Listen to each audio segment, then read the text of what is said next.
오늘은 시설관리 일을 하시는 분들이라며 누구나 관심 가질 만한 아주 현실적인 주제를 들고 왔습니다. 바로 국가기술 자격 초임 임금 탑10입니다. 여러분 현장에서 일하시다 보면 이런 생각 한 번쯤 해보셨을 겁니다. 내가 따고 있는 자격증이 과연 돈이 되기는 할까? 이거 취득한다고 해서 월급이 확 올라갈까? 어떤 자격증은 그냥 명함용이고 어떤 자격증은 진짜 연봉에 직결된다는데 그게 뭘까? 사실 이 질문은 단순한 호기심이 아닙니다. 우리 시설관리인들의 생존과 직결된 문제죠. 나이가 들어서 몸은 예전 같지 않고 회사에서는 자꾸 더 많은 역할을 요구하고 후배들은 계속 자격증을 따서 들어오는데 나는 지금 뭘 준비해야 버틸 수 있을까? 이런 고민 다들 하고 계실 겁니다. 특히 요즘처럼 불황의 그림자가 짙게 들이오는 시기엔 자격증이 곧 일자리이고 생계입니다. 이제는 그냥 오래 일했다고 자리 지켜지는 시대가 아니죠. 경력보다 더 먼저 물어보는 게 이 자격증 있으세요? 라는 한마디가 채용의 첫 관문이 되었습니다. 그런데 말입니다. 모든 자격증이 똑같은 건 아닙니다. 같은 기사 자격증이라도 어떤 건 초임부터 400만 원이 넘고 어떤 건 200만 원대 초반에서 시작하기도 합니다. 차이가 무려 2배 가까이 나는 거죠. 그래서 오늘 영상에서는 국가기술 자격 초임 임금 탑10을 기능사 산업기사 기사 순으로 나누고 10위부터 1위까지 차례대로 공개하겠습니다. 중간 순위에도 우리가 생각 못한 의외의 자격증들이 꽤 많이 들어 있습니다. 예상과 달리 기능사가 상위권에 오르는 경우도 있고 산업기사가 기사보다 초임이 더 높은 사례도 있습니다. 이런 걸 하나하나 짚어드려요. 아, 이게 진짜 현장에서는 이렇게 평가되는구나 하고 와 닿을 겁니다. 여러분 한번 상상해 보세요. 내가 지금 준비하고 있는 자격증이 탑10 안에 들어있다며? 이건 단순히 자부심의 문제가 아닙니다. 당장 취업할 때 이력서 한 줄에서부터 시작해 첫 월급, 그리고 이후 연봉 협상까지 직접적인 영향을 주는 정보입니다. 특히 오늘 자료는 그냥 추측이 아닙니다. 한국산업인력공단에서 발표한 최신 데이터, 2023년 자격증 취득자들이 실제로 2024년에 취업해서 받은 중위 초임 임금을 근거로 한 겁니다. 즉 우리가 흔히 인터넷에서 보는 뜬구름 잡는 얘기가 아니라 실제로 취업한 사람들의 첫 월급 데이터를 기반으로 한 것이죠. 그래서 더 믿을만하고 더 현실적인 자료입니다. 자, 이제부터 하나하나 공개할 건데요. 먼저 기능사 탑10부터 보겠습니다. 많은 분들이 기능사는 초임이 낮을 거라고 생각하시죠. 그런데 놀랍게도 일부 기능사는 기사 못지않은 높은 초임을 자랑합니다. 특히 제철, 운전, 기계 쪽 자격증에서 의외의 고연봉이 나오더군요. 그리고 두 번째로 산업기사 탑10입니다. 산업기사는 흔히 기사보다 한 단계 아래라고만 생각하시는데 실제로는 기사보다 초임이 더 높은 경우도 있습니다. 대표적인 예가 바로 가스산업기사인데요. 이건 기사 평균보다도 초임이 높게 나옵니다. 왜 그럴까요? 현장에서 가스 분야의 위험성과 전문성을 인정하기 때문입니다. 마지막으로 기사 탑10입니다. 기사 자격증은 우리 시설관리인들이 가장 많이 도전하는 분야죠. 전기기사, 소방설비기사, 건축설비기사 이름만 들어도 익숙한 자격증들이 많습니다. 그런데 기사 중에서도 초임 격차가 어마어마합니다. 어떤 기사는 월 300만 원 초반에서 시작하지만 어떤 기사는 무려 420만 원까지 갑니다. 바로 오늘 1위로 공개될 그 자격증이죠. 그러니까 이번 영상을 끝까지 보셔야 합니다. 내가 준비하는 자격증이 이 리스트에 포함되어 있는지, 만약 포함됐다면 어느 정도 수준의 초임을 받을 수 있는지, 또 기사만 고집할 필요가 없는 건 아닌지 여러분의 다음 커리어 선택에 직접적인 영향을 줄 수 있습니다. 그리고 한 가지 더. 이 영상을 보시다가 이거 내가 따려고 했던 건 하고 반가운 마음이 드셨다면 꼭 댓글로 남겨주세요. 같은 자격증 준비하는 분들끼리 정보도 나누고 서로 힘도 얻을 수 있습니다. 자, 준비되셨습니까? 지금부터 기능사 탑10부터 차례대로 시작하겠습니다. 자, 이제부터 본격적으로 순위를 공개하겠습니다. 먼저 기능사 탑10부터 살펴보겠습니다. 10위 공유압 기능사. 초임 중위 임금은 275만 원입니다.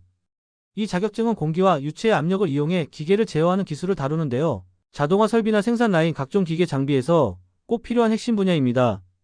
단순히 이론만 아는 게 아니라 실제 현장에서 장비를 다루고 유지 보수할 수 있어야 하기에 자격증 소지자의 가치가 높게 평가됩니다.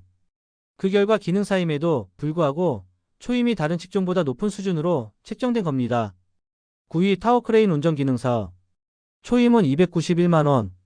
타워크레인은 건설 현장에서 필수 장비죠. 고층 건물 공사에 반드시 필요한 장비이기 때문에 자격증 보유자 수 자체가 적고 위험수당이 포함됩니다. 기능사라 임금이 낮다는 편견을 확실히 깨주는 사례입니다. 8위 가스기능사. 초임은 295만 원입니다. 가스는 위험물 중에서도 관리가 까다로운 분야입니다. 현장에서 가스시설 점검이나 시공, 유지 보수에 참여할 수 있는 자격이기 때문에 임금이 높습니다. 7위 설비 보전 기능사. 초임은 296만원. 기계 설비를 유지하고 고장났을 때 빠르게 대응할 수 있는 기술을 요구하는데요. 특히 대기업 생산 라인이나 플랜트 현장에서 많이 활용됩니다.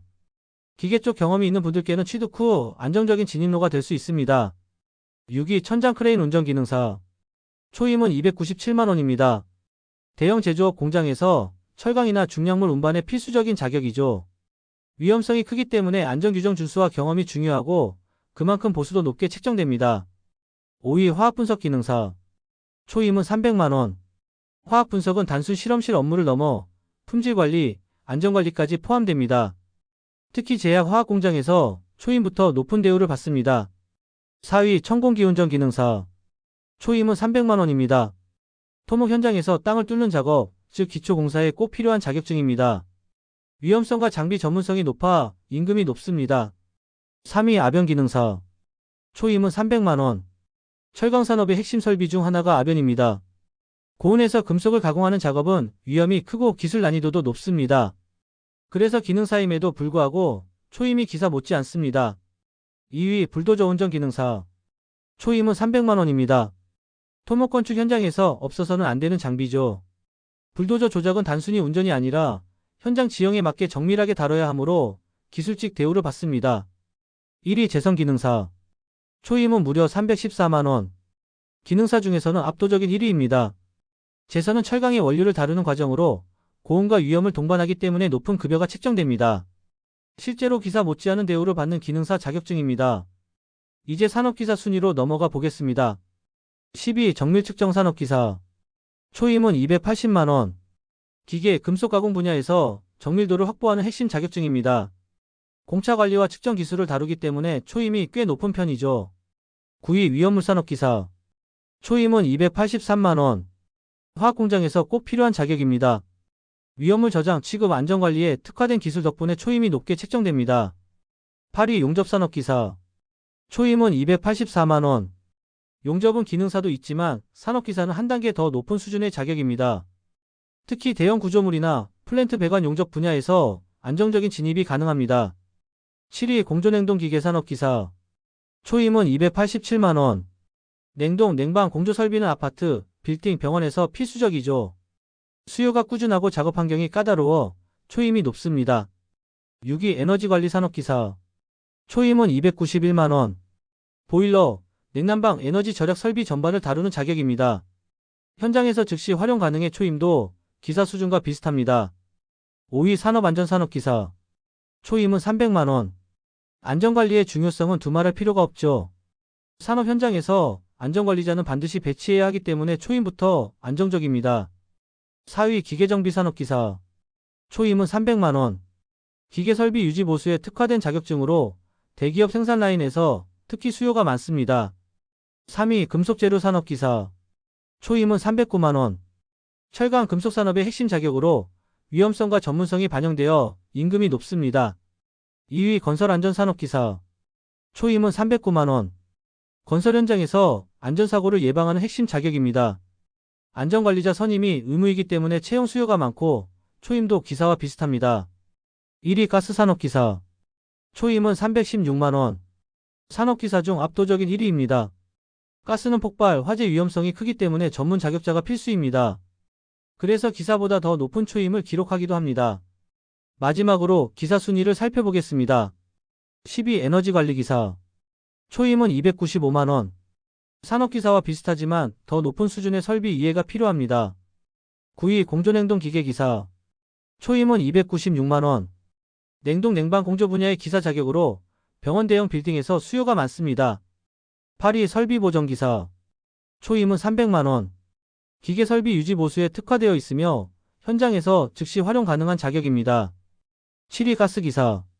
초임은 300만원. 산업기사보다 한 단계 높은 수준으로 위험성이 반영되어 임금이 높습니다.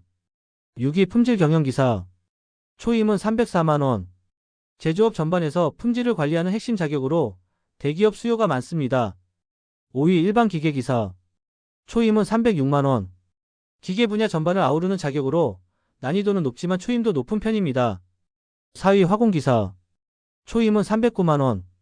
화학제약 에너지 분야에서 필수적인 자격입니다. 3위 건축설비기사. 초임은 311만원. 빌딩 아파트 설비 관리에서 꼭 필요한 자격으로 현장 수요가 매우 많습니다. 2위 건설안전기사. 초임은 316만원. 산업기사와 마찬가지로 안전관리는 필수 분야입니다. 기사 자격이 있으면 더 높은 직무까지 맡을 수 있어 초임이 높습니다. 1위 콘크리트 기사. 초임은 무려 420만원. 기사 자격증 중 압도적인 1위입니다. 콘크리트는 건설의 기본이지만 품질 관리가 매우 까다롭습니다. 실패하면 건물 전체가 위험해지기 때문에 전문성을 인정받아 초임이 월등히 높게 측정됩니다. 자, 지금까지 기능사, 산업기사, 기사별로 초임 탑10을 살펴봤습니다. 정리하면 이렇게 됩니다. 기능사 1위 재성기능사. 초임 314만원. 산업기사 1위 가스산업기사. 초임 316만원. 기사 1위 콘크리트 기사. 초임 420만원. 보셨죠? 기사라고 무조건 높고 기능사라고 무조건 낮은 게 아닙니다. 분야에 따라 오히려 기능사가 기사보다 더 높은 초임을 받는 경우도 있습니다. 결국 중요한 건 내가 어떤 분야를 선택하느냐, 그리고 그 자격증을 어떻게 활용하느냐입니다. 여러분, 오늘은 이렇게 해서 국가기술 자격 초임 임금 탑10을 기능사, 산업기사, 기사 순으로 모두 살펴봤습니다. 순위를 하나씩 보시면서 어떤 생각이 드셨나요? 혹시 내가 따고 있는 자격증이 저기 들어있네 하고 반가웠던 분도 계실 거고, 나는 전기기사만 준비했는데 이런 산업기사나 기능사도 이렇게 대우를 받는구나 하며 놀라신 분도 계실 겁니다. 사실 우리가 자격증을 준비하는 이유는 단순히 명예 때문이 아닙니다. 먹고 사는 문제, 생활의 문제, 그리고 내 가족의 문제와 직결되어 있죠. 첫 월급, 초임 임금이라는 건 단순한 숫자가 아니라 앞으로 내가 어떤 회사에 다니고 어떤 위치에서 일을 시작하며 내 인생의 출발선을 어디에 그릴 수 있느냐를 보여주는 지표입니다. 오늘 보신 것처럼 기사라고 무조건 높은 게 아니고 기능사라고 무조건 낮은 게 아닙니다.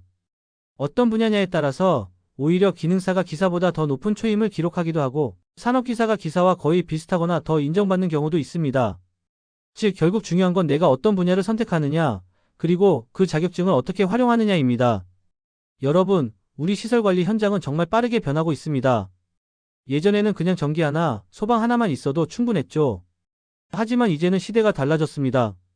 아파트는 기계설비 유지 관리자가 의무 선임되어야 하고 병원은 전기 소방설비 관리자가 동시에 필요합니다. 관공서조차도 에너지 절약과 안전관리 때문에 복수 자격자를 선호합니다.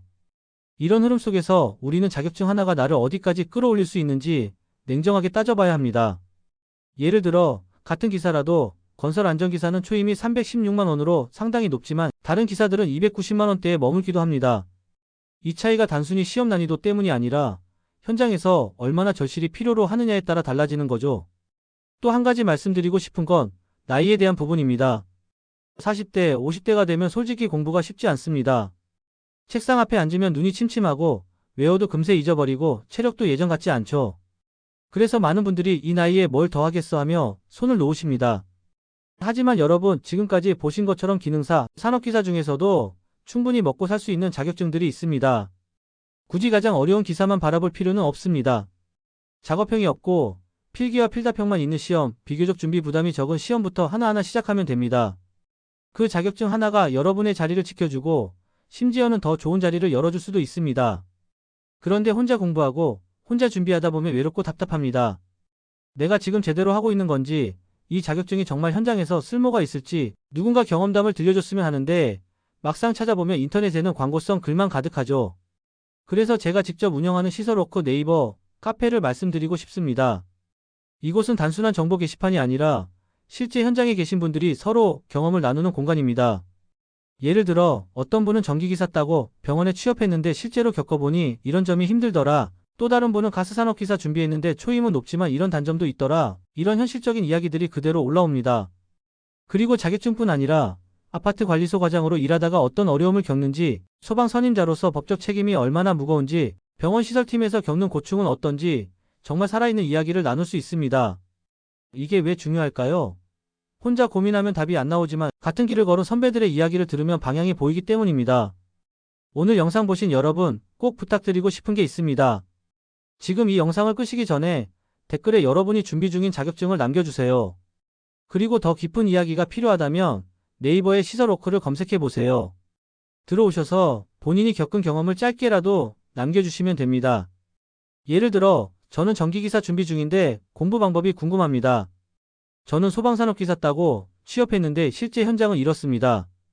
이렇게 글을 남겨주시면 다른 분들이 댓글로 조언도 해주시고 비슷한 상황에 계신 분들과 자연스럽게 연결될 수 있습니다. 여러분, 우리는 혼자가 아닙니다. 각자 따로 움직이면 힘들지만 함께 모이면 훨씬 더 많은 길이 열립니다. 저도 카페에서 최대한 답변을 드리고 좋은 자료도 꾸준히 올려드릴 겁니다. 오늘 소개해드린 자격증 순위 단순한 숫자가 아니었습니다. 이 숫자 안에는 현장의 수요, 안전의 무게, 그리고 우리 삶의 무게가 함께 들어 있습니다. 자격증 하나가 내 인생을 어디로 데려갈지 여러분 스스로 선택하시길 바랍니다. 그리고 그 선택의 과정에서 꼭 혼자 고민하지 마시고 시설워크 네이버 카페에 오셔서 함께 이야기 나누시길 권해드립니다. 여러분이 올린 짧은 한 줄 글이 누군가에게는 큰 힘이 되고 또 여러분 자신에게도 새로운 길을 열어줄 겁니다. 오늘 영상 끝까지 함께 해주셔서 정말 감사합니다. 도움이 되셨다면 좋아요, 구독 부탁드리고요. 더 깊은 이야기는 시설워크에서 계속 나눠보겠습니다. 건강하시고 현장에서 안전하게 근무하시길 기원합니다. 다음 영상에서 뵙겠습니다. 감사합니다.